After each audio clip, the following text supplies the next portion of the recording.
Hi, this is Anton from Hello Clerk. In Hello Clerk we do financial apps for Atlassian Jira. In this video I want to show how to export invoice time reports to QuickBooks in Clerk. The Clerk Invoices app could be connected to QuickBooks.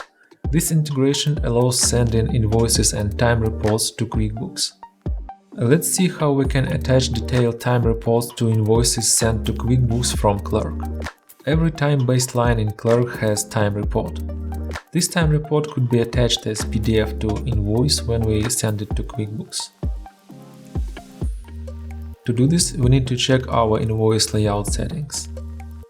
Let's open the connected invoice layout. Click Edit and be sure that this option is enabled.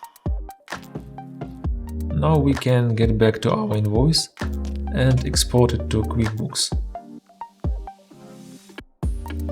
And let's check the invoice that we have in QuickBooks.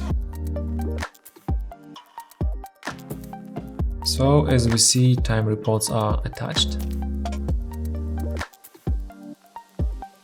Thanks for watching this video. Let me know if you will have any questions.